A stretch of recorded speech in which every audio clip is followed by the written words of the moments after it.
হৰি ভকতৰ জানা যেন কল্পতৰু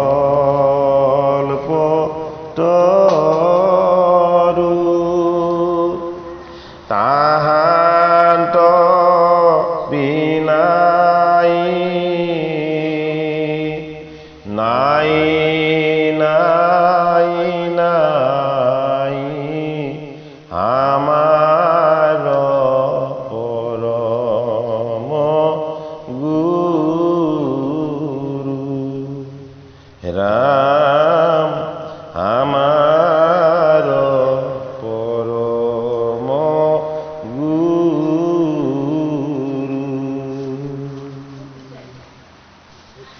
ভাৰত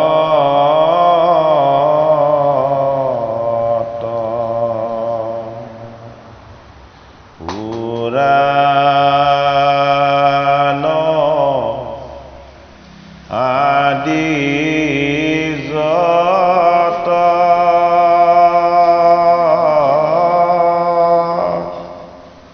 প্ৰকাশ কৰয় নানা মত যত মহাজন সমাৰ সভাময় ধত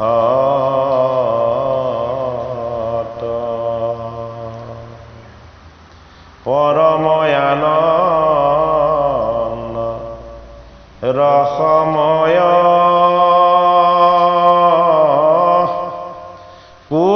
কোটেশৰ যখম প্ৰকাশয়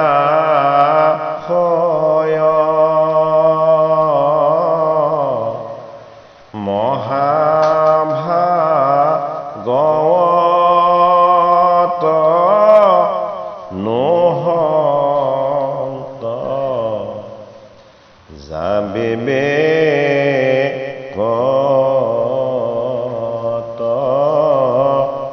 হে মহাভাগৱত নহন্ত যাবিবেকত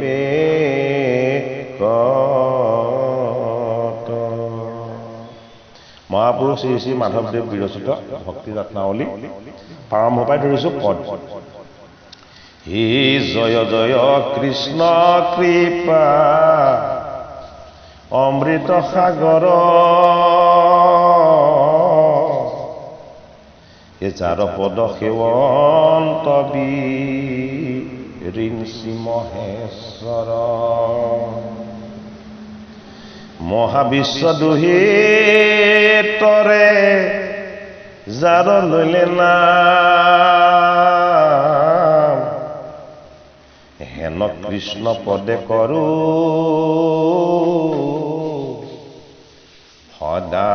সদায় প্ৰণাম গুণকাল কৰ্ম মায়া অধীন যাহাৰ কৰে কটাক্ষতে সৃষ্টি পালন সংহাৰ হেন মহেশ্বৰ কৃষ্ণ নিত্য নিৰঞ্জন ও সদায় প্ৰণাম তান অৰুণস্বৰ মোৰ নিজ গুৰু হিষ্টি স্বৰ যদুৰাই দিও উপদেশ মোক কৃপা দৃষ্টি চাই এ পদবন্ধে নিবন্ধিবু এত যুগুণ জানি কৃপা ময়মুত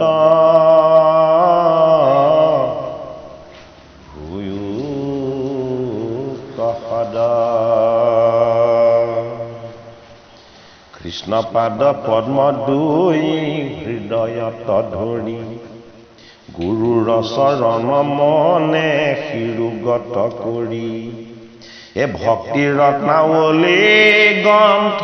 ভাগৱত সাৰ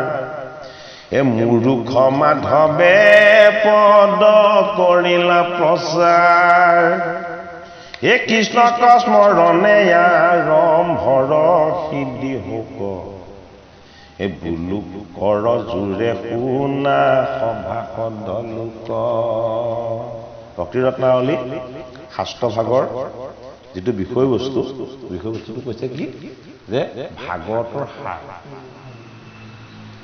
সৰিয়হখিনি যদি চেপি দিয়া যায় তাৰপৰা ৰসটো ওলাই তেল হ'ব, হয়নে নহয়? দুগ্ধখিনি যদি মন্থন কৰি দিয়া যায় তেতিয়া মাখনো হ'ব আৰু ঘিউ হ'ব, হয়নে? গতিকে জগতগুৰু শ্ৰীমন্ত শংকৰদেৱ গুৰুজনাই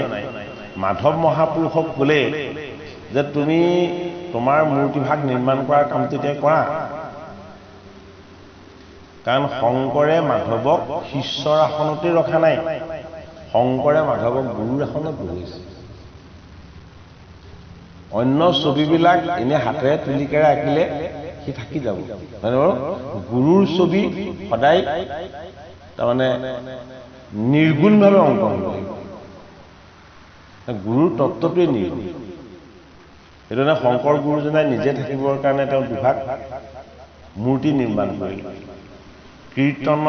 দশম মূৰ মূৰ্তিৰ সমান। ঘোষা নামে শাস্ত্ৰভাগী তুমিও কৰিবা, ঘোষা ৰত্নাৱলী মধ্যে তুমিও থাকিবা। সেইটো কাৰণে মাধৱ হ'ল এনে এজন প্ৰপন্ন শিষ্য শংকৰ গুৰুজনা, যিজনাৰ পাণ্ডিত্যটো এতিয়ালৈকে অসমীয়া ভাষাৰ সাহিত্যিকসকলে নতশিৰে স্বীকাৰ কৰিছে। যেনে বিদগ্ধ পণ্ডিত, শব্দৰ প্ৰয়োগ, ছন্দৰ প্ৰয়োগ, ভাৱৰ প্ৰয়োগ আৰু ইমানখিনি পাণ্ডিত্য তেখেতৰ লগত থকা স্বত্বেও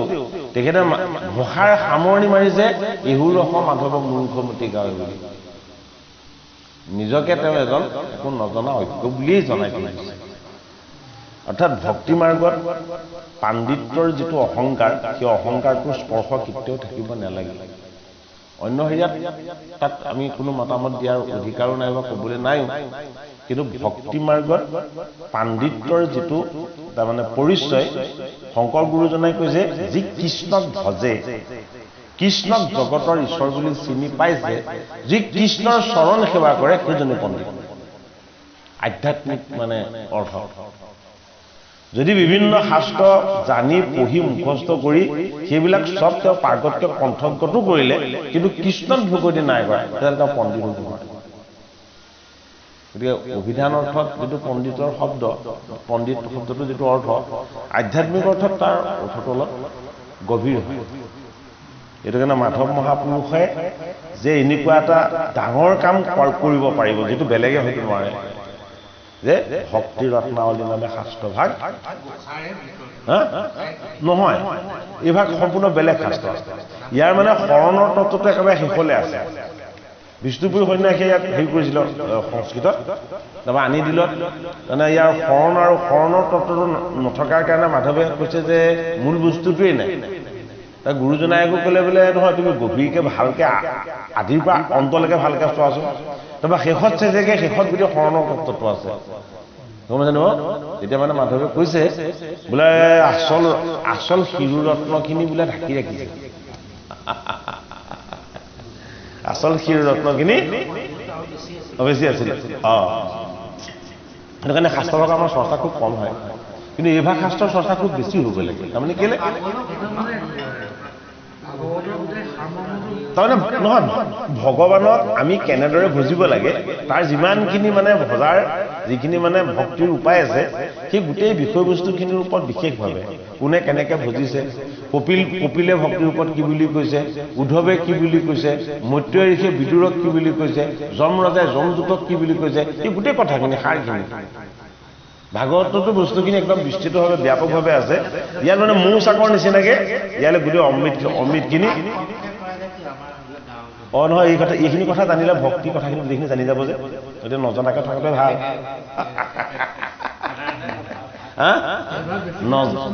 নজনাকৈ থাকিলে আমাক এইভাগ বেছিকৈ আলোচনা হ'লে দেখোন চবে জানিয়ে যাব আগৰ পৰাই ঢাকি থোৱাটো আমাৰ নিয়মেই দেখোন ন সেইটো কাৰণে পঢ়িব লাগে মই গম পাই আৰু এতিয়া নহয় এই পুথিভাগৰ বিশেষত্ব হ'ল এই পুথিভাগ অত্যন্ত সৰল কিন্তু ইয়াৰ ভাৱটো অত্যন্ত জটিল জড়িত সময় লাগিব কিন্তু ভক্তি মাৰ্গৰ কাৰণে মাধৱ মহাপুৰুষে অসমীয়া জাতিক এইটো এটা বৰ ডাঙৰ ভক্তিৰ ভঁৰাল দি থৈ গৈছে ভগৱানক কেনেকৈ আমি বুজিব লাগিব সেয়াই কওঁ সাহিত্য ৰাখোঁ ইমান এতিয়া কোনোবাতে এতিয়া কিমান ধুনীয়াকৈ তেখেতে পদত কৈছে হে কৃষ্ণ কস্মৰণে আৰম্ভৰ সিদ্ধি হোক হে বুলু কৰ জোৰে শুনা সভাসদ লোক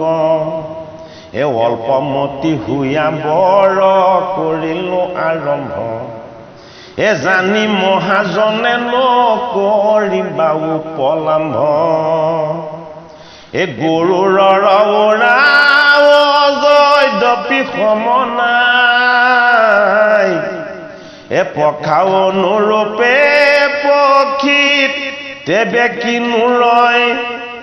এ যদি অনুচিত হয় মোৰ ইটো কৰ্ম এ তথাপিতো মহন্ত জনৰ ক্ষমা ধৰ্ম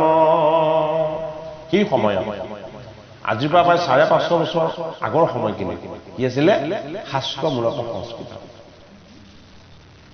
শাস্ত্ৰ বুলি ক'লে মূলতঃ সংস্কৃত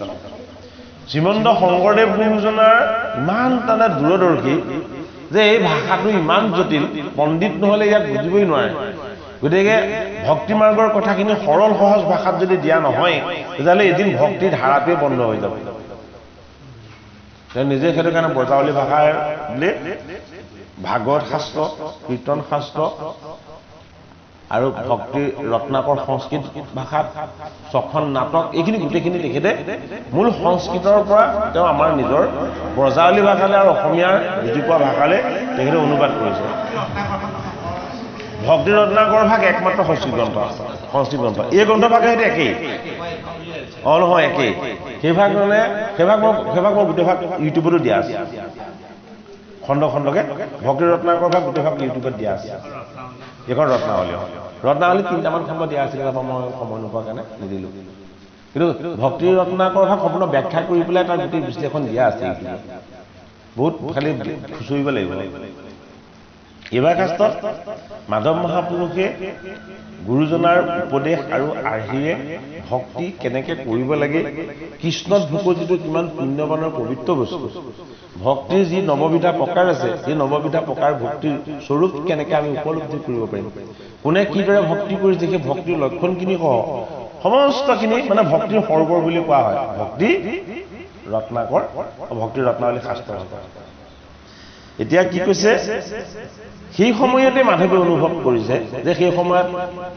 যিসকল বিদগ্ধ পণ্ডিত আছে তেওঁলোকৰ পাণ্ডিত্য অতুলনীয় তেওঁলোকে ভাগৱতৰ সাৰ তত্ত্বখিনিক এনেদৰে পদবন্ধে নিবন্ধন কৰিলে তেওঁলোকে মানে মুক্তভাৱে তেতিয়া কি ভয় নাই মানুহৰ মুক্তভাৱে ক্ষুধাৰ সমালোচনা কৰি দিব পাৰে যে এইটোতো সংস্কৃতত এনেকৈ নাছিলে মাধৱে এইটো কেনেকৈ ক'ত পালে এনেকুৱা ধৰণৰ বিভিন্ন ধৰণৰ যুক্তিতৰ্ক তেতিয়াও অহাৰ সম্ভাৱনা আছিলে সেইটো ৰাস্তা কিয় বন্ধ হোৱা নাই এতিয়াও খোলা আছে কাৰণ সমালোচনাটো সকলোৱে কৰিব পাৰে সেইটো কাৰণে মাধৱে প্ৰথমতেই যিসকলে শাস্ত্ৰ অধ্যয়ন কৰিছে পঢ়িছে জানিছে বুজিছে তেওঁলোকক কৈছে যে তোমালোকে মোক গৰুৰ পক্ষী বুলি নাভাবিবা মোৰ জ্ঞান বুদ্ধিৰে সৈতে মই তেনে এটা সৰু পক্ষী মোৰ লগত ঈশ্বৰে যিকণ জ্ঞান দিছে মই সেইকণ প্ৰয়োগ কৰি মই শাস্ত্ৰভাগ নিৰ্মাণ কৰিছোঁ আৰু ইয়াত যদি মোৰ কিবা ভুল হয় তেতিয়াহ'লে তোমালোকে পঢ়াসকল কি তোমালোক পঢ়াসকল মহন্ত হ'ব লাগিব মানে মহান হ'ব লাগিব আৰু মহন্তৰ ভূষণ কি যে মহন্তৰ ভূষণ হ'ল ক্ষমাগুণ মানে বাৰু এতিয়া মোৰ যদি দুখ হৈছে তেতিয়াহ'লে মই তোমালোকক ক্ষমা কৰি দিবৰ কাৰণে ক্ষমা বিচাৰিছোঁ পুথিভাগৰ ভক্তিৰ বিষয়ক পুথিভাগৰ যিটো মহান বৈশিষ্ট্য তেখেতে কোনো ধৰণৰ ইয়াত অহংকাৰ অভিমান প্ৰকাশ কৰা নাই ইমান বিদগ্ধ পণ্ডিত যদিও তেওঁ সকলোৰে আগত ক্ষমা প্ৰাৰ্থনা বিচাৰিছে আত্মলঘিমা লঘিমা ভাৱটো সেই ভাৱটো সম্পূৰ্ণ মাধৱে প্ৰয়োগ কৰিছে হে ৰাম হেন জানি মোৰ যত দুখ পৰিহৰি কৃষ্ণ কথা ৰস পান কৰা কৰ্ণ ভৰি নাহি ধৰ্ম কৃষ্ণ কথা শ্ৰৱণত পৰে যাক শুনি আতি অন্ত জাতি নিস্তৰে জানি শুনায়া নজত তেজিয়া চাতুৰি আছিলন্ত সন্যাসী নামত বিষ্ণুপুৰী মই কৈছো না আগতে বিষ্ণুপুৰী সন্যাসীয়ে এই প্ৰতিভা বৰ্ণন কৰিছে বুলি এই পৰম মহন্ত মহাজন মধ্যখাৰ তেন্তে কৰিলন্ত ভাগৱত সাৰোদ্ধাৰ বিষ্ণুপুৰী সন্যাসী শংকৰাচাৰ্য সেইসকলে টীকাভাষ্য লিখিছিলে ভাগৱত কাৰণ আগতে ভাগৱত বস্তুটো কি ভক্তি সূত্ৰতে আছিলে অত্যন্ত জটিল বিষয় বস্তু জটিল ভাষাত নিবন্ধিত হৈ আছে তাৰ এটা এটা শব্দই এটা এটা পৃষ্ঠা হ'ব বিশ্লেষণ কৰিলে সেইটো কাৰণে বিদগ্ধ পণ্ডিতসকলে ভাগৱত শাস্ত্ৰৰ টীকাভাষ্য লিখিছে অৰ্থাৎ তাৰ মূল সাৰোদ্ধাৰ যিখিনি শব্দগত বা নিৰুক্ত শাস্ত্ৰৰ লগত সম্পৰ্কিত যিখিনি বিষয় সেই গোটেই বিষয়বস্তুবিলাকক তেওঁলোকে অৱলোকন কৰি শাস্ত্ৰবিলাকক তেওঁলোকে টীকাভাষ্য লিখি সৰলীকৰণ কৰিছে আৰু সেই তাৰে এজন বিশেষ টীকাভাষ্য লিখক হ'ল বিষ্ণুপুৰী সন্যাসী বিষ্ণুপুৰী সন্যাসী ঈশ্বৰৰ অৱতাৰ বুলি কোৱা হয় ইমান তেখেতৰ পাণ্ডিত্য আৰু তেখেতেই ভাগৱত শাস্ত্ৰভাগক মন্থন কৰি এই ভক্তি ৰত্নাৱলী নামৰ এই পুথিভাগ তেখেতে নিৰ্মাণ কৰিলে যাতে ভাগৱতৰ জটিলতাখিনি আওকাণ কৰি সৰল সহজভাৱে হৰি কৃষ্ণত কেনেকৈ ভক্তি কৰিব পাৰি সেই ব্যৱস্থাটো তেওঁ আচলতে সকলোৰে কাৰণে মুকলি কৰি দিছে শংকৰ গুৰুজনে মাধৱক পুথিভাগ দিলে এই পুথিভাগ তুমিয়েই নিৰ্মাণ কৰাৰ কামটো কৰা হে উন্নতি অনুসাৰে পদ নিবন্ধিবোৱাৰ কৃষ্ণৰ প্ৰসাদে হৌক লোকত প্ৰচাৰ মহাজন খবৰ সন্মত অনুসৰি কৃষ্ণৰ কীৰ্তনৰ মংগল আচৰি ভক্ত সমে মাধৱক কৰিয়া সেৱলি আৰম্ভিলা বিষ্ণুপুৰী ভক্তি ৰত্নাৱলী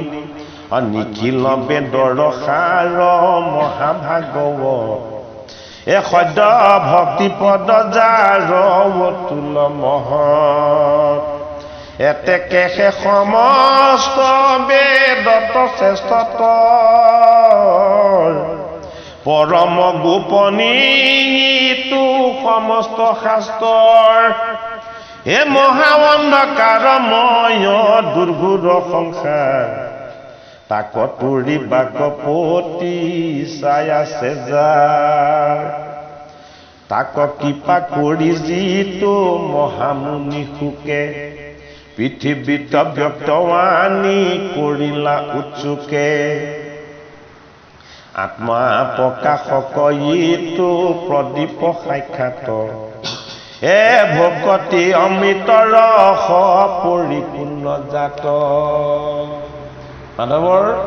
জানে ভাষাৰ যিটো কৌশল প্ৰয়োগৰ শব্দ প্ৰয়োগৰ যিটো কৌশল সেই কৌশলটোৱে কম শব্দতে বহুত কথা একেলগে প্ৰকাশ কৰি দিয়ে যে বিষ্ণুপুৰী সন্যাসীয়ে লিখিছে ভাগৱতৰ সাৰ তত্ত্বখিনি ভক্তি ৰত্নাৱলী শাস্ত্ৰ হিচাপে আৰু এই কথাখিনি কি বুলি কৈছে যে বেদান্ত দৰ্শনৰ ইয়াৰ হ'ল সাৰ কথা অৰ্থাৎ বেদৰ যিখিনি সাৰ বা অন্তিম অংশ সেইখিনি কোৱা হয় বেদান্ত বুলি বেদান্ত মানে ভক্তিবাদ উপনিষদকে আৰম্ভ কৰি ভাগৱত শাস্ত্ৰৰ যিখিনি মূল বিষয় সেই গোটেই বিষয়বস্তুখিনি বেদান্ত দৰ্শন বুলি কোৱা হয় বা বেদৰ অন্তিম ভাগ বুলি কোৱা হয় বেদৰ অন্তিম ভাগটো কোনে পাইছিলে প্ৰথমতে পাইছিলে বেদৰ অন্তিম ভাগটো প্ৰথমতে পাইছিলে বক্তা হ'ল শ্ৰীনাৰায়ণ আৰু পাইছে সৃষ্টিকৰ্তা ব্ৰহ্মাই নহয় সৃষ্টিকৰ্তাই প্ৰথমতে নাৰায়ণে শ্ৰীনাৰায়ণে কৈছে তাৰ আগতেতো আদি নাৰায়ণ কালপুৰীয়া নাৰায়ণ সূৰ্য নাৰায়ণ এই সকলোতো বহুত দিন তেনেকৈ চলিলে কালৰ অধীনলৈ অহাৰ পাছতহে প্ৰথম শ্ৰীনাৰায়ণে কৈছে সৃষ্টিকৰ্তা ব্ৰহ্মাই এই ভাগৱত দিলে তেওঁৰ পুত্ৰ দেৱঋষি নাৰদক দেৱঋষি নাৰদে আনি দিলে বেদব্যাসে তেওঁৰ পুত্ৰ শুকক দিছে শুকে পৰীক্ষিত নিপতিক দিছে এতিয়া সেই কথাটোকে গোটেইখিনি নাম নাৰায়ণে যদিও কৈছে কি যে আত্মাৰ কথা এয়া কি এই ভাগৱত শাস্ত্ৰ হ'ল আত্মাৰ কথা আত্মাৰ কথাটো কি আত্মাৰ কথাটো হ'ল অত্যন্ত গভীৰ আৰু গৃহ এইটো কাৰণে বেদৰ ইয়াক সাৰ বুলি কোৱা হৈছে বেদ মানে জ্ঞান জ্ঞানৰ সাৰটো কি জ্ঞানৰ সাৰটো হ'ল জ্ঞান কৰ্ম আৰু ভক্তি তিনিটা জ্ঞানৰ সাৰটো জ্ঞান ভক্তি আৰু কৰ্ম তিনিটা মানে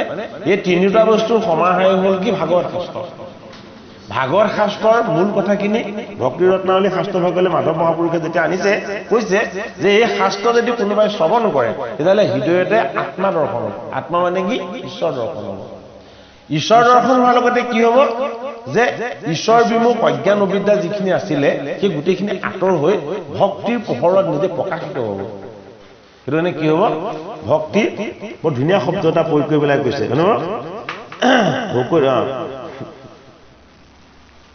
মহা অন্ধকাৰময় দুঘূৰ সংসাৰ তাকত তৰি বাকৰ প্ৰতি ইচ্ছা আছে যা এই সংসাৰখন দুখ কষ্ট যান্ত্ৰণা অজ্ঞান অবিদ্যা মায়া মোহ এইবিলাকেৰে আন্ধাৰ হৈ আছে এই আন্ধাৰ সংসাৰখনক পোহৰ কৰিবলৈ হ'লে কি লাগিব আত্মাৰ পোহৰ লাগিব ভগৱন্তৰ চৰণৰ পোহৰ লাগিব ভগৱন্তৰ ভক্তিৰ পোহৰ লাগিব গতিকে এই পোহৰটো ক'ৰ পৰা আহিছে বুলি কৈছে যে বেদান্ত দৰ্শনৰ অন্তিম যি ভাগৱত এই ভাগৱতৰ যি সাৰ শুকদেৱে পৰীক্ষিত নিপতিক যি দিছিলে সেই কথাখিনিকে এতিয়া মই পদবন্ধে নিবন্ধন কৰিবলৈ আগবাঢ়িছো শুকদেৱৰ কথাটো এইটো তাক কৃপা কৰি যিটো মহামুনি শুকে পৃথিৱীত ব্যক্ত আনি কৰিলা উচ্চতে অৰ্থাৎ বেদান্ত দৰ্শন বা ভাগৱত শাস্ত্ৰভাগ পৃথিৱীত প্ৰচাৰ কৰা কামটো শুকদেৱে কৰিছে ভাগৱতৰ দ্বিতীয় স্কন্ধত আছে ভাগৱতৰ সম্প্ৰদায় দুটা কথা সেইখিনি কথা ইয়াত নাহিব কিন্তু মূল কথাখিনি গোটেইখিনি আহিবই লাগিব ভক্তি ৰত্নাৱলী শাস্ত্ৰলৈ তাৰমানে ভাগৱতৰ বক্তাক দুটা সম্প্ৰদায় হিচাপে ভাগ কৰা হৈছে এটা হ'ল অনন্ত সম্প্ৰদায় এটা হ'ল নাৰায়ণ সম্প্ৰদায় অনন্ত সম্প্ৰদায়ৰ ভাগৱত প্ৰচাৰ হৈছে প্ৰথম অনন্ত নাগে কৈছে চাৰি সিদ্ধই সেয়া দিছে নি সাংখ্যায়ন মুনিৰ পৰা পালে সাংখ্যায়ন মুনিৰ পৰা আকৌ পাইছে ব্যাসৰ পিতৃ যে নহয় ব্যাসদেৱৰ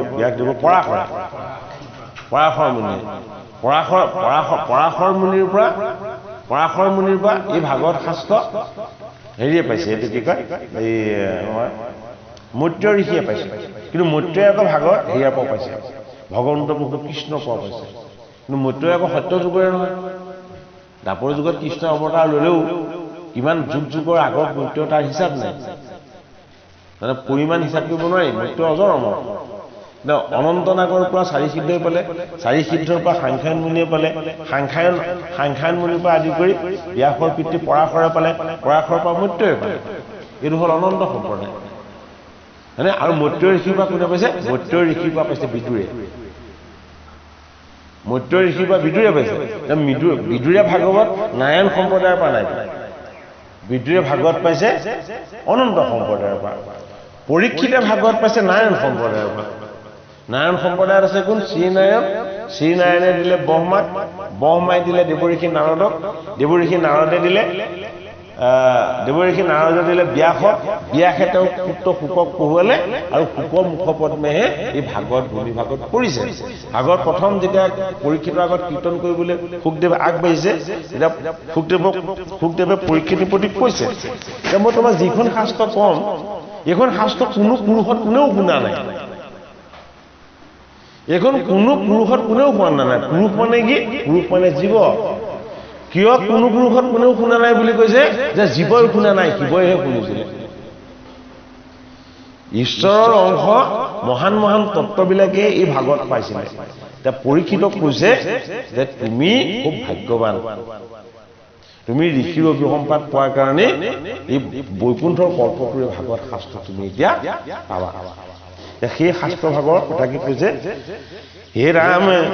আকে শুনি অগলোকে তৰুক সংসাৰ, হেন সুক গুৰু পদে কৰো নমস্কাৰ। এইটো কাৰণে মাধৱ মহাপুৰুষে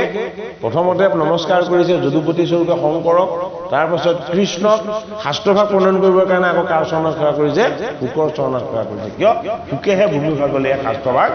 নমাই আনিছে। এ ধৰ্ম অৰ্থ কাম মুখ পুৰুষাৰ্থ চাৰি, ফুৰে যত লোকে আৰ উপায় বিচাৰি, কৃষ্ণৰ ভকতি তাৰ পৰম উপায়, মহাপুৰুষাৰ্থ ইয়াত পৰে আন নাই। এনে পুৰুষাৰ্থ চাৰিটা, কিন্তু মাধৱে আকৌ আৰু এটা পুৰুষাৰ্থৰ কথা ক'লে, সেইটো কি? সেইটো মহাপুৰুষাৰ্থ। ধৰ্ম অৰ্থ কাম মোক্ষ এয়া হ'ল পুৰুষাৰ্থ। মাধৱে পুৰুষাৰ্থ আৰু এটা আমাক পৰিচয় কৰি দিছে, সিটো পুৰুষাৰ্থ কি? মহাপুৰুষাৰ্থ। এতিয়া পুৰুষাৰ্থ কি? পুৰুষাৰ্থ হ'ল জান জুৰি নিজৰা। মহাপুৰুষাৰ্থটো কি? মহাপুৰুষাৰ্থটো হ'ল মূল ধাৰা গংগা। এনে ভাগৱত কৈছে ক'ত? গংগাৰ পাৰ। গংগা এক প্ৰতীক, গংগা এক প্ৰতীক। কিয় গংগা এক প্ৰতীক? য'ত ভাগৱত কীৰ্তন হয় তাতেই গংগা হয়। গংগা মানে আচলতে ভক্তি। ভাগৱত শাস্ত্ৰভাগ খুলিবলৈ হ'লে বা এই শাস্ত্ৰ শ্ৰৱণ কীৰ্তন কৰিবলৈ হ'লে আপুনি আজি লং পেণ্ট পিন্ধি আহিব নোৱাৰিলে, হয়নে নহয়? ছাৰেও ধুনীয়াকৈ চেভিং টেভিং কৰি একেবাৰে শুদ্ধভাৱে বস্ত্ৰ পৰিধান কৰি আহিছে, হয়নে নহয়? অৰ্থাৎ প্ৰস্তুতিটো ঘৰৰ পৰাই আৰম্ভ হৈছে। আমি যদি ভালদৰে চাওঁ, এয়া যে গংগাৰ দৰে পবিত্ৰ আৰু শুদ্ধ, যে ঘৰৰ পৰা ওলাওঁতেই আমাৰ ভক্তিৰ নামত প্ৰস্তুতিটো পবিত্ৰভাৱে আৰম্ভ হৈ যায়, হয়নে বাৰু? ইয়াত আহি তাক প্ৰয়োগ কৰা হয়। সেইটো কাৰণে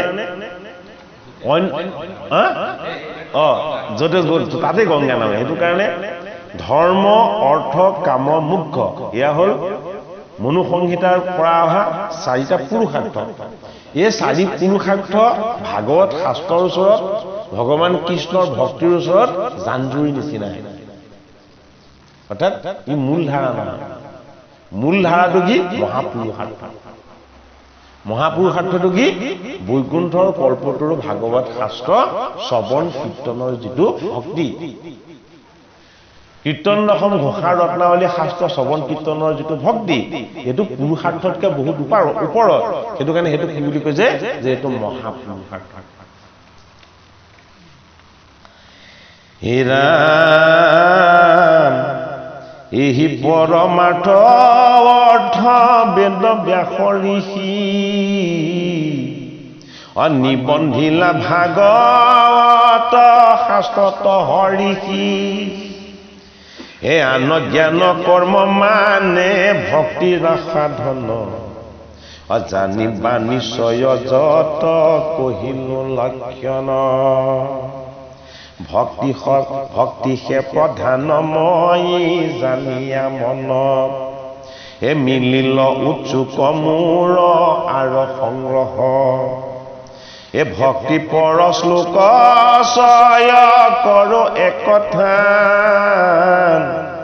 শুনা যে নমতে মোৰ উপজিল জ্ঞান, ভাগৱত নামে এক অমৃত সাগৰ, আছে হেন কথা শুনো মুখত লোকৰ, গুৰু মুখে শাস্ত্ৰ পাছে আপুনি পঢ়িলো। কাৰ পৰা পঢ়িলে? শংকৰ গুৰুজনাৰ মুখে। ভাগৱত অমৃত সাগৰে বুৰ দিলো, কৃষ্ণৰ কাৰুণ্য দিব পৰম জ্ঞান অঞ্জন, কৰিলে নিৰ্মল মোৰ হৃদয় লোচন, দেখিলো কৃষ্ণৰ ভজন ৰত্ন পাছে, ভাগৱত অমৃত পয়ুদি মাজে আছে। পৰম অমূল্যটো হৰি ভক্তি ৰত্ন আকৌ উদ্ধাৰিতে মোৰ ভৈলা মহাযত্ন হৃদিগত কৃষ্ণৰ আদেশ অনুসৰি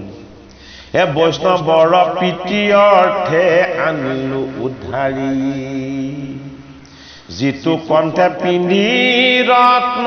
পৰম উজ্জ্বল কৰে সালংকিত তাৰ পুৰুষসকল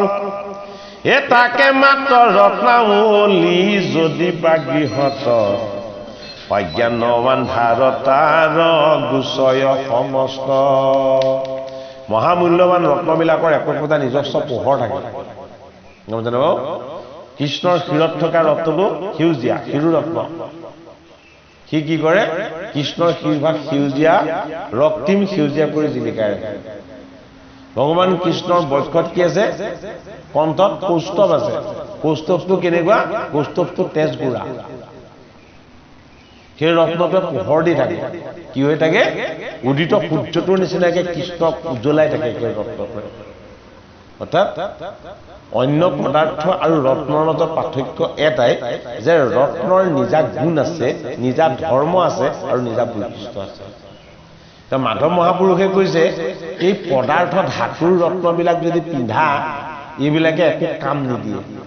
কিয় কাম নিদিয়ে সেইবিলাকত নিজস্বতা স্বকীয়তা নাই সিহঁতি কোনো ধৰণৰ হিত সাধন কৰিব পৰাকে তোমাক পৰিৱৰ্তন কৰি দিব পৰাকে তোমাক জগাই তুলিব নোৱাৰে হয় বাৰু এইটো কাৰণে এইবাৰ মই তোমালোকৰ কাৰণে ৰত্নময় অলংকাৰ লৈ আহিছোঁ কি ৰত্নময় অলংকাৰ লৈ আহিছোঁ যে এই অলংকাৰ পৰিধান কৰি দিয়াৰ লগে লগে তুমি ভক্তিৰ পোহৰত উজ্জ্বল হ'বা কায় বাক্য মন তোমাৰ পবিত্ৰ হ'ব চিন্তন তোমাৰ ভাগৱতমুখী হ'ব আৰু কি হ'ব আত্মাৰ পোহৰেৰে তুমি নিজে জ্যোতিৰ্মান হ'ব পাৰিবা সেইকাৰণে শাস্ত্ৰভাগৰ নামটো কি ৰাখিছে ভক্তি ৰত্নাৱলী অৰ্থাৎ আচল ৰত্ন যি ৰত্নই আমাৰ জীৱটোক পোহৰ কৰে আৰু আমালৈ পবিত্ৰতাৰ উজ্জ্বলতাখিনি আনে অন্তৰ পবিত্ৰ কৰিব পৰা ৰত্নটোহে আটাইতকৈ শ্ৰেষ্ঠ যি আমাৰ হৃদয় আৰু অন্তৰ শুদ্ধ আৰু পবিত্ৰ কৰিব পাৰে সেইটো কাৰণে মাধৱ মহাপুৰুষে কৈছে যে প্ৰত্যেক জীৱৰে মনুষ্যৰে অন্তৰ পোহৰ কৰি তুলিব পৰা দিব্য কান্তিযুক্ত যি ৰত্ন সেই ৰত্নময় আনিছো কি ভক্তি ৰত্নাৱলী শাস্ত্ৰ ৰূপত এই শাস্ত্ৰ তোমালোকে ঘৰত ৰাখি এই শাস্ত্ৰৰ শ্ৰৱণ কীৰ্তন কৰিলে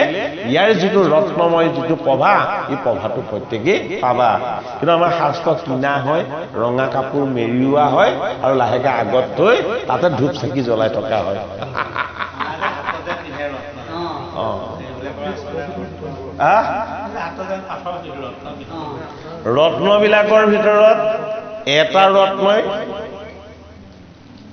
ৰত্নবিলাকৰ ভিতৰত এটা ৰত্নই সৰ্বশ্ৰেষ্ঠ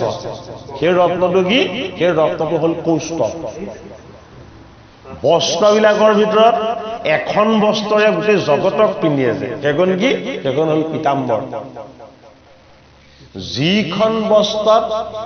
সমস্ত জীৱবিলাক লাগি আছে প্ৰকৃতি লাগি আছে সেই বস্ত্ৰখনৰ কথাহে কৈছে শংকৰ গুৰুজনে শাস্ত্ৰত পৃত বস্ত্ৰ শোভে আদি চাম বলে গোটেই জীৱবিলাকক যিখন বস্ত্ৰ পিন্ধি আছে হয়নে যিটো ৰত্নৰ পোহৰেৰে আমি কথা কৈ আছো চকুৰে দেখি আছো কাণেৰে শুনি আছো সেইটোহে আচল ৰত্ন সেইটো কি সেইটো হ'ল কৃষ্ণৰ কৌস্তভ কৌস্তভ মানে কি কৌস্তভ মানে আত্মা গতিকে আমি আত্মাৰ ৰত্ন পিন্ধিয়ে আছো আমাক আকৌ ধাতুৰ ৰত্ন কেলে হয়নে মোৰ হাতত কি শক্তি আছে নাজানো সোণো যদি পিন্ধো সোণো ফাটে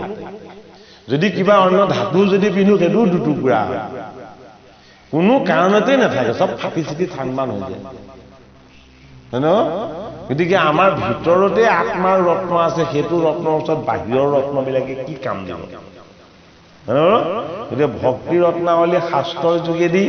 আমাৰ আত্মাৰূপী ৰত্নৰ যিটো পবিত্ৰতা শুদ্ধতা আৰু মহাশক্তি আমি তাক চৈতন্য কৰি তাক জাগ্ৰত কৰিব লাগে জাগ্ৰত কৰিলে কি হ'ব আৰে কৃষ্ণ 125 বছৰ আছে লীলা কৰি হয়নে কিন্তু 16 বছৰ দেহ ত্যাগ কৰিব সময়তো 16 বছৰীয়া হয়নে নহয় 4 সিদ্ধই সেই আদি সত্য যুগতে জন্ম ল'লে হা নিমি ৰজাৰ যজ্ঞলৈ আহোঁতে তেতিয়াও 5 বছৰীয়া শিশু অৱস্থাতে আহিছে নে নাই কিন্তু আমাৰ দেহটো কি আমাৰ দেহটো হ'ল প্ৰকৃতি কি প্ৰকৃতি ক্ষয়শীল প্ৰকৃতি ক্ষণস্থায়ী হয়নে কিন্তু আমাৰ জ্ঞানটো হ'ব লাগিব কি যে আমাক যে পিন্ধি আছে তেওঁ কিন্তু অমৰ আমাৰ ৰোগ ব্যাধি থাকিব পাৰে আমাক যিজনে পিন্ধি আছে তেওঁ কিন্তু নিৰাময় মানে কি যাৰ ৰোগ ব্যাধি অপায় অমংগল একো নাই গতিকে অনুভৱটোৰ উপলব্ধিটো সেইটো কাৰণে শংকৰ গুৰুজনা 120 বছৰ আছিলে মাধৱ মহাপুৰুষ 116 বছৰ 108 বছৰ আছিলে হয় নে নহয় কিন্তু শংকৰ মাধৱৰ শিষ্য বদলা এটা কিমান দিন জীয়াই আছিলে 150 বছৰ জীয়াই আছিল কেনেকৈ হয়নে এই আধ্যাত্মিক ঈশ্বৰ সেৱাৰ যিটো সাধনা এই সাধনাটোৱে আমাৰ পৰমায়ুটো বঢ়াব পাৰে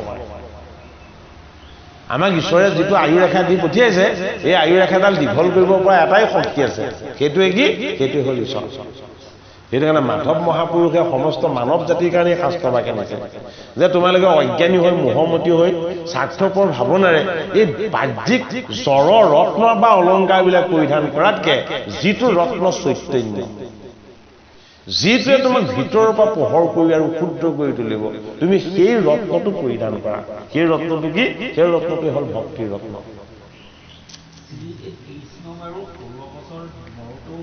16 বছৰ 16 বছৰ কোনো ধৰণৰ অকণো খুঁত নাই সদায় 16 বছৰীয়া কৃষ্ণ আপোনালোকে এতিয়া কৃষ্ণক দেখা নাই কাৰণে এইটো বুজাবলৈ দিগদাৰ আপুনি ধ্যান কৰি মেডিটেশ্যন কৰি কৃষ্ণৰ ৰূপটো আপুনি সন্মুখলৈ আনি চাব পাৰিব লাগিব তেতিয়াহে গম পাব তেওঁ কিমান সুন্দৰ তেওঁতকৈ সুন্দৰ একো পৃথিৱীত বস্তুৱেই নাই একো ৰূপেই নাই কিন্তু আপুনি শাস্ত্ৰ পঢ়িব লাগিব শৰণ ল'ব লাগিব ভজন ল'ব লাগিব নাম জপ কৰিব লাগিব সেইখিনি কৰাৰ পাছত আপোনাৰ সন্মুখলৈ কৃষ্ণৰ ৰূপটো আপুনি আহি যাব আপুনি ধ্যান কৰি তেওঁৰ নাম লোৱাৰ লগে লগে তেওঁৰ ৰূপটো আপোনাৰ সন্মুখলৈ আহি যাব সেইটো কাৰণে ভগৱান কৃষ্ণৰ ৰূপটো কোনে দেখে কেৱল ভকত বৈষ্ণৱহে দেখে অভকতে কেতিয়াও নেদেখে সেইটো কাৰণে মাধৱে কৈছে যে মই ভক্তিৰ ৰত্নাৱলী দিম ভাগৱত শাস্ত্ৰ দিম ভাগৱত শাস্ত্ৰৰ তত্ত্বখিনি দিম তোমালোকে কৃষ্ণক সন্মুখত আনি দেখা পাব পাৰিবা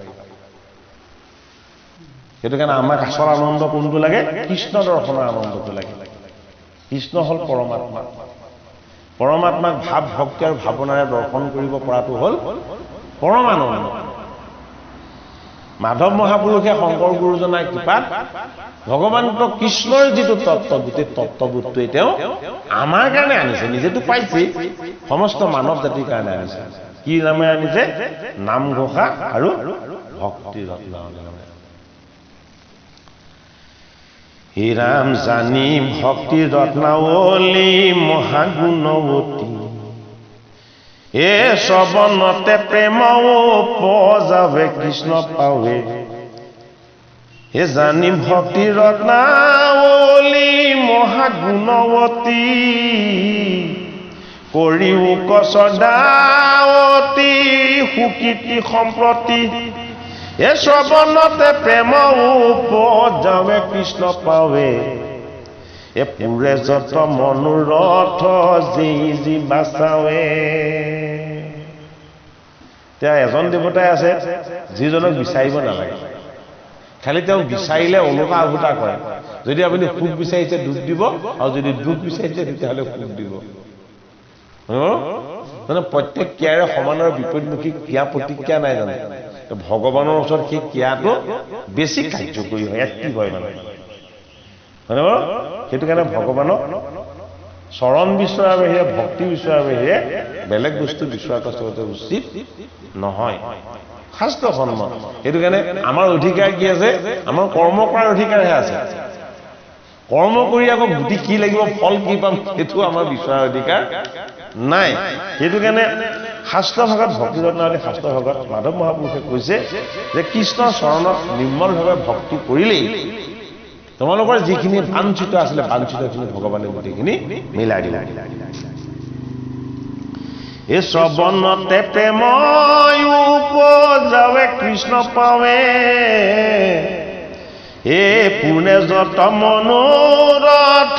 যেই যি বিচাৰে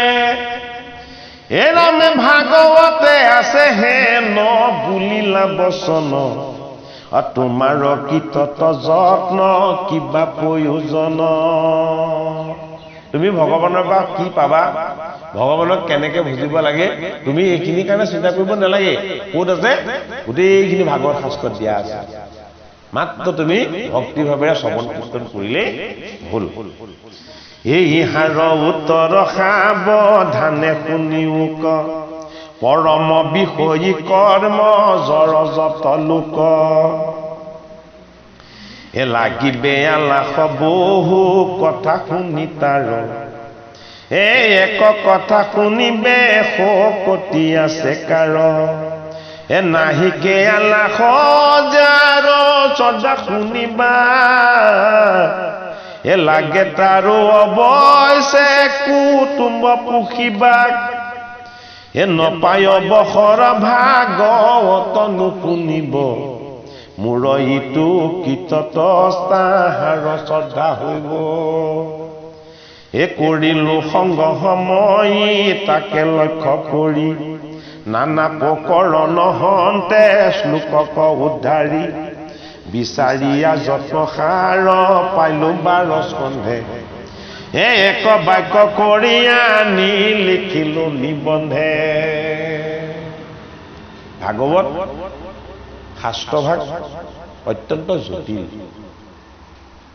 12 স্কন্ধযুক্ত ভাগৱতত 10ম স্কন্ধতে আছে 90টা অধ্যায় ইমান তাৰ কলেৱৰ পৰিসৰ ইমান ব্যাপক আৰু বিশাল এটো কাৰণে 12 স্কন্ধ ভাগৱতৰ যি ঈশ্বৰ কৃষ্ণৰ ভক্তিৰ যি স্বৰূপ তাকে ভক্তি ৰত্নাৱলী শাস্ত্ৰ ভাগত প্ৰথম মহাপুৰুষে সংক্ষেপে সকলোখিনি পোৱাকে সুবিধা কৰি আমাক দিছে নহয় গোটেই ভাগৱতক একেলগে 12 স্কন্ধ বুলি কোৱা নহয় জানো নহয় 10ম স্কন্ধতে 90টা অধ্যায় আছে বুজিনে ক'ত ভাগৱতৰ প্ৰথম স্কন্ধ দ্বিতীয় স্কন্ধ সম্পূৰ্ণ শংকৰদেৱে কৰিছে তৃতীয় স্কন্ধ অনাদি পাতন শংকৰদেৱে কৰিছে তাৰ পাছত অষ্টম স্কন্ধ কৰিছে অকই নহয় না 10ম স্কন্ধ শেষৰখিনি তাম মাধৱ কুণ্ডলীক দিছে কি আছিলে বিষ্ণু ভাৰতীক দিছে আৰু একাদশ দ্বাদশ শংকৰ গুৰুজনাই নিজে কৰিছে বাকি মাজৰখিনি তেওঁ ভকত বৈষ্ণৱসকলে কৰিছে এটো মানে বিষ্ণু ভাৰতী ৰামচৰণ দেৱ অনিৰুদ্ধ দেৱ না সকলো শংকৰ গুৰুজনাৰ সমসাময়িক আছে বহুতখিনি সকলোৱে লগ হৈ 12 স্কন্ধ পদ নিবন্ধন কৰিছে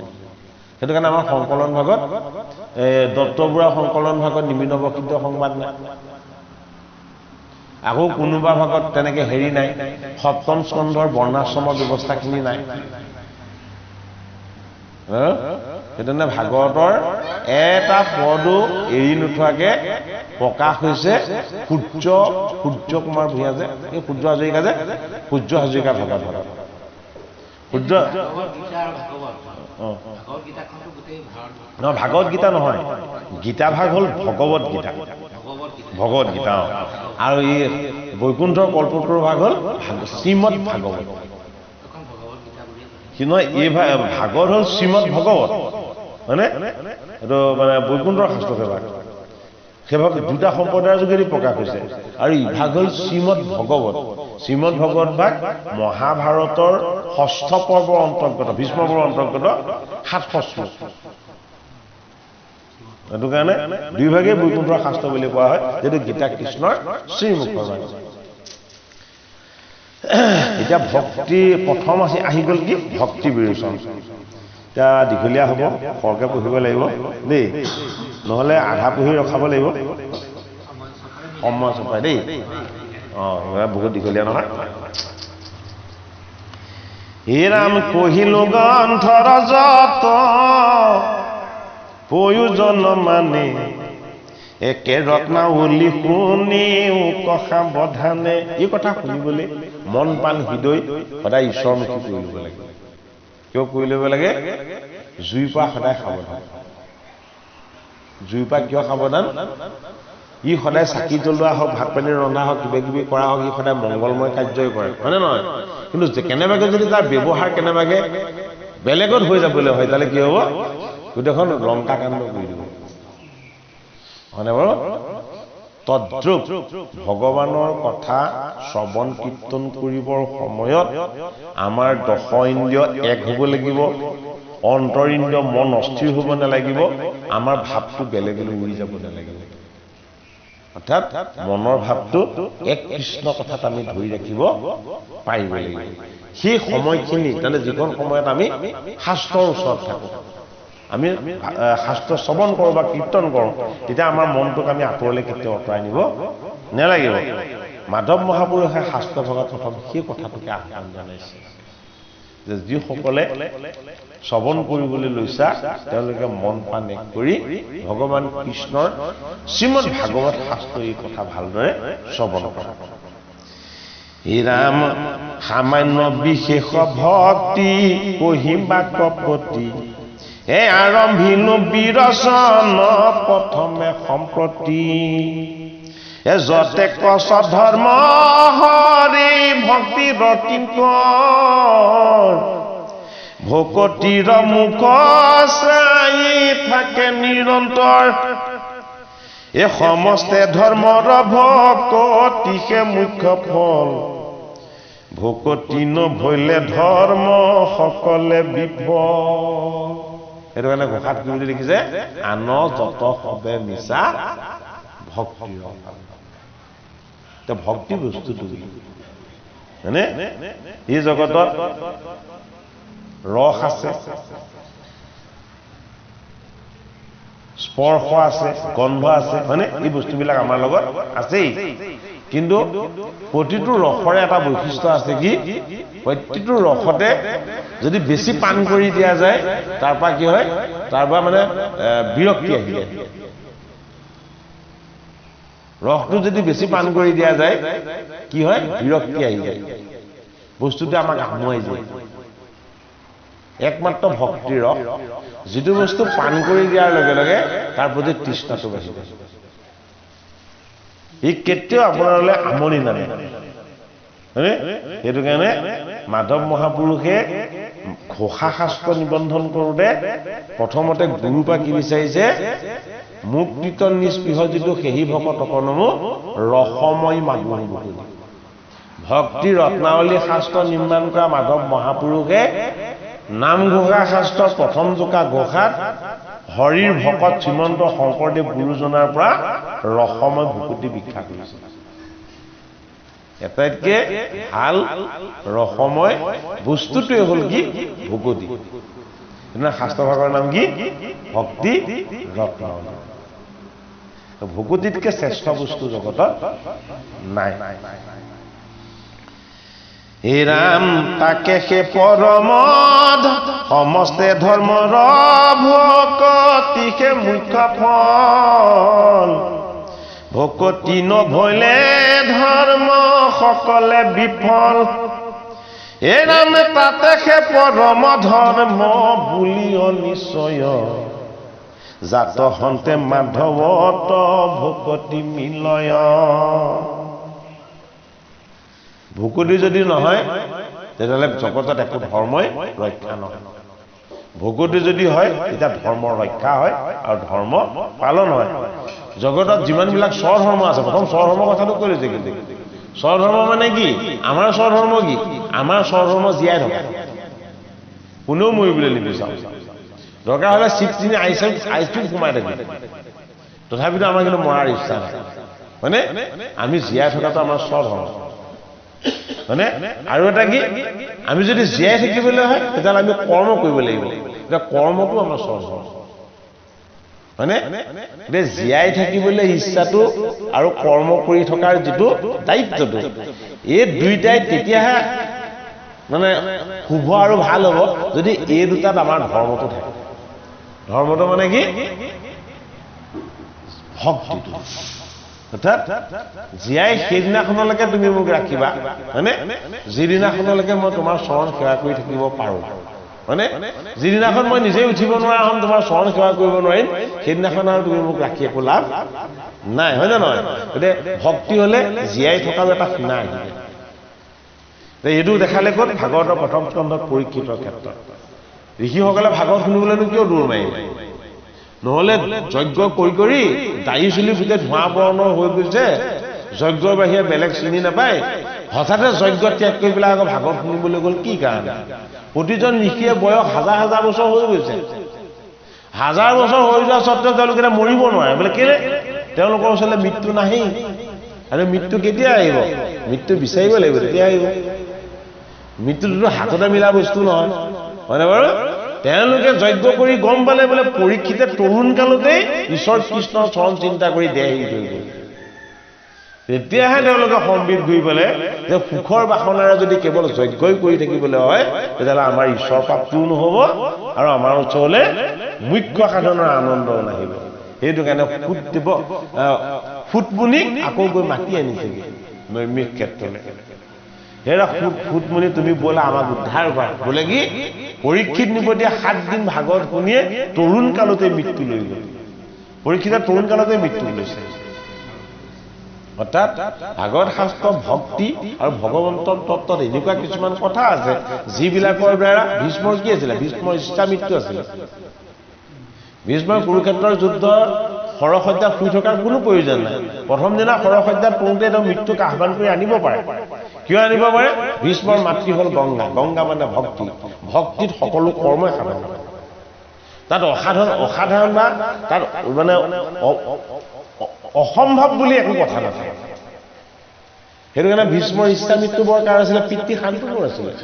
যে তুমি গংগাৰ দৰে ভক্তি মাতাৰ সন্তান হয়নে তুমি পিতৃৰ প্ৰতি অত্যন্ত তোমাৰ ভক্তি আৰু শ্ৰদ্ধা এই ভক্তি আৰু শ্ৰদ্ধাই তোমাৰ ওচৰলৈ ইচ্ছা মৃত্যু আনিব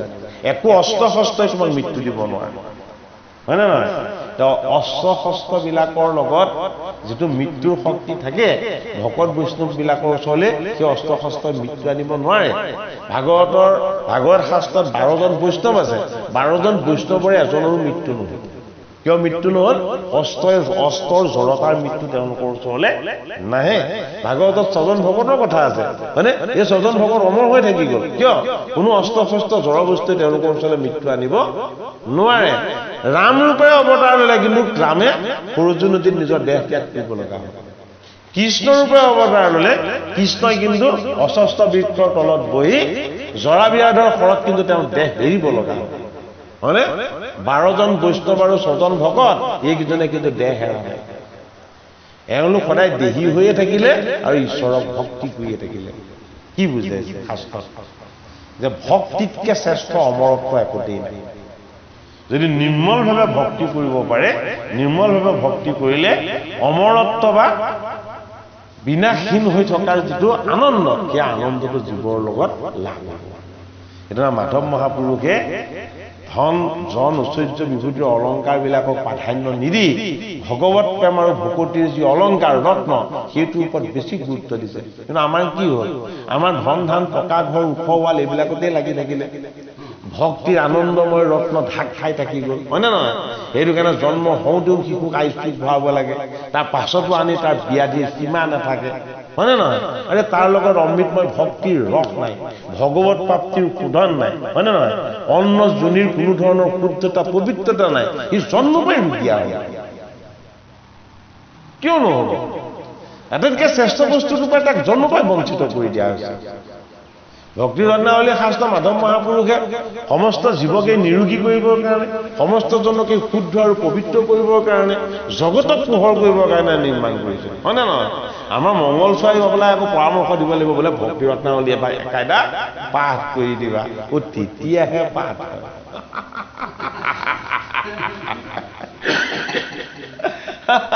ঈশ্বৰ সুখৰ আনন্দটো আমি বঞ্চিত নিজে নিজে হৈছো নে নাই ৰাম এ গুছে সবে কামনা পহন হৈছি ৰজতম গুচি শুদ্ধ সত হৈস্থিত এ ভগৱন্ত বাসুদেৱে ভক্তি যিটো কৰে মিলে বিষয়ততাৰ বৈৰাগ্য সত্তৰে বেমাৰী হোৱা মানে আয়ু কম হোৱা মূল কাৰণটো কি মূল কাৰণটো হ'ল বিষয়ৰ বন্ধন যাৰ লগত বিষয়ৰ বন্ধনটো বেছিকে থাকিব তাৰ আয়ু কমিব বিষয়ৰ বন্ধনটো যি হ্ৰাস কৰি ল'ব পাৰিব সি দীৰ্ঘায়ু হৈ যাব সি নিৰোগী হৈ যাব ৰোগমুক্ত হৈ যাব মানে আমাৰ শাৰীৰিক ৰোগ খুব কম আমাৰ বেছিবিলাক ৰোগেই কি আমাৰ বডিৰ টক্সিনবিলাকৰ পৰা উৎপত্তি হয় আমাৰ বডিৰ ভিতৰত কিছুমান টক্সিন বিষক্ৰিয়াযুক্ত বস্তু উৎপত্তি হয় কেতিয়া উৎপত্তি হয় যেতিয়া আমাৰ ঘনাই ঘনাই খং উঠিলে চেলবিলাক মৰিবলৈ আৰম্ভ কৰে গাৰ শিৰাবিলাক কঁপিবলৈ আৰম্ভ কৰে হয়নে ভূমিকম্পত পৃথিৱীখন লৰচৰ হ'লে কি হয় কিছুমান ঠাইত ফাট মেলে নে নেমেলে হয়নে নহয় আমাৰ দেহাটো যদি খং ৰাগৰ ভূমিকম্পবিলাক আহি থাকিবলৈ হয় ই আয়ু কমাবই ই আমাৰ ৰোগ ব্যাধি আনিবই হয়নে নহয় সেইবিলাকক আমাৰ পৰা আঁতৰ কৰি পেলাই আমি ধীৰ স্থিৰ সুস্থ চিন্তাৰ এটা পবিত্ৰ মনৰ সদায় হাঁহি থাকিব পৰা এটা সাধনা কৰিব লাগিব নহ'লে টেনচনে আমাৰ সি ফালি দিব হঠাতে আজিকালি ষ্টকবিলাক হ'বলৈ লৈছে নে নাই আগৰহে পৰ দিব লাগে মানুহ নমৰে হয় নে নহয় আজিকালি পৰ দিয়া চিষ্টেমেই নাই বোলে গাটো বেয়া লাগি যায় টেনচন আহিলে দৰৱ 10টামান দিব কোনটো আগত খাব কোনটো পাছত খাব তাকো পাহৰিব হয়নে আৰু তাৰ পাছতে কেইদিনমানৰ পাছতে কি শুনিব এই বোলে তেখেত গ'ল চিষ্টেমবিলাক আমি সলাব লাগিব যদি ঈশ্বৰৰ কথা চৰ্চা নহয় ভগৱত চিন্তন নহয় হয়নে ভাৱনা ভাৱ এইবিলাক যদি আমাৰ শুদ্ধ নহয় হয়নে তেতিয়াহ'লে আমাৰ লগত ৰোগ ব্যাধি অপায় অমংগল এইবিলাক থাকিবই দুৰ্বল এইটো কাৰণে শাস্ত্ৰভাগ নিৰ্মাণ কৰিবলৈ লওঁতে প্ৰাৰম্ভতে মাধৱ মহাপুৰুষে কৈছে যে বিষয়ৰ বন্ধন বিষয়ৰ বিষ বিষয়ৰ দুখ আৰু বিষয়ৰ যান্ত্ৰণা এতিয়া বিষয়টো আমাৰ প্ৰথম ক'ত লাগি আছে এইটো শুনক আমাৰ বিষময় বিষয়টো প্ৰথম লাগি আহে আমাৰ জন্ম হওঁতে জিভাখন বিষয়টো আৰম্ভ হয় প্ৰথম আমাৰ জিভাখনৰ হয়নে জিভাত কি আছে জিভাত ৰস আছে আৰু সেইটোৱে নহয় ই তিতা টেঙা জ্বলা কেঁহা মিঠা ই চব ভাগ ভাগ কৰি অনুভৱ কৰিব পাৰে এইটো কাৰণে বিষয়টো প্ৰথম লাগে জিভাত হয়নে জিভাৰ পৰা লাগেগে ক'ত আমাৰ মস্তিষ্কত হয়নে নহয় আৰু তাৰ পৰা বিষয়টো আৰু ক'ত লাগে বিষয়টো লাগে আমাৰ নাকত গন্ধেৰে জিভাত ৰসেৰে হয়নে নহয় এতিয়া ভক্তি ৰত্নাৱলী শাস্ত্ৰত কৈছে তোমাৰ জিভাখনক শোধন কৰিব লাগিব জিভাখনৰ যিটো টেষ্ট ল'ব সেই টেষ্টটো ঈশ্বৰৰ চৰণৰ যিটো আনন্দময় টেষ্ট সেইটো হ'ব লাগিব এতিয়া কি কৰিব লাগিব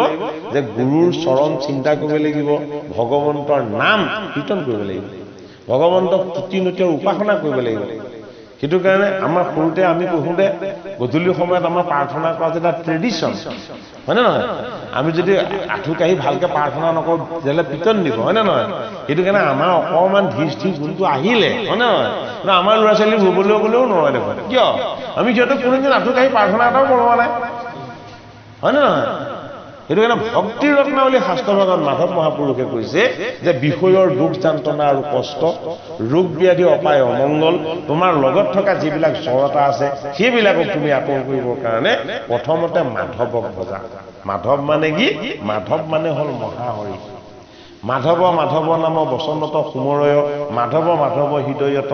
নিৰন্তৰে সাধু হবে মাধৱ মাধৱ নাম উচ্চাৰয় সমস্তে কাৰ্যত নাম কাত ভুগিছে মাধৱ মহাপুৰুষে যে মাধৱ নাম জনা ইমান মহিমাযুক্ত নাম মা মানে লক্ষ্মী ধৱ মানে স্বামী মা মানে মায়াময় দেহটো ধৱ মানে দেহক পিন্ধি থকা ঈশ্বৰজন সেইটো কাৰণে আমাৰ লগতে ঈশ্বৰৰ অনুভূতিটো জগাই তুলিবলৈ আমি কি বুলি ক'ব লাগে মাধৱ মাধৱ মাধৱ বুলি ক'ব লাগে হয়নে বিজ্ঞানসন্মত অৰ্থ আছে বোলে কি মা মানে কি মায়াময় দেহটো এইটোত একো অৰ্থ নাই ই জন্মৰ পৰা ৰূপ সলাবলৈ আৰম্ভ কৰি দিয়ে হয়নে শিশুতে অবোধ আছিলে আৰু বৃদ্ধ অৱস্থাতে সি অবোধৰ নিচিনা হৈ পৰে স্মৃতি বিভ্ৰম হৈ কোৱাটোকে দুবাৰ কয় নেখালেও খাইছো বুলি কয় খালেও নাই খোৱা বুলি কয় কণ্ডিশ্যন একেটাই হৈ পৰে নপৰে হয়নে সেইটো কাৰণে ঈশ্বৰৰ অনুভৱটো নামৰ যোগেদি হয় কেনেকৈ হ'ব যে মাধৱ মাধৱ মানে কি মা মানে তুমি মোৰ দেহ হৈ মোক পিন্ধি আছা ধৱ মানে ধৰ্ম ধাৰণ কৰোঁতা ঈশ্বৰৰ সত্তা বোলে কি তুমিয়ে মোক পিন্ধি আছা গতিকে নামটো ল'লে সেই অনুভৱ কিন্তু আমাৰ আহিব লাগিব মাধৱ মাধৱ বুলি কোৱাৰ লগে লগে যে মোৰ কাই বাক্য মন যিদৰে তুমি মোক ধাৰণ কৰি আৰু পালন কৰি থকা শক্তিও তুমিয়েই সেইটো কাৰণে ইমানখিনি আমি নুবুজিলেও হ'ব ভগৱান যিহেতু অন্তৰ্যামী নামটো ল'লে তেওঁ সন্তুষ্ট হৈ যায় সেইটো কাৰণে ষষ্ঠ স্কন্ধত নামৰ মহিমা দিছে ভাগৱত এইখিনি কথা আমাৰ ওলাব এতিয়া এই ভক্তি ওলাই যাব আৰু কি বুলি কৈছে তাকেহে পৰম ধৰ্ম বুলিও নিশ্চয় জাতহন্তে মাধৱত ভুকতি মিলে মাধৱত ভুকতি মানে কি মহাহৰিত ভুকতি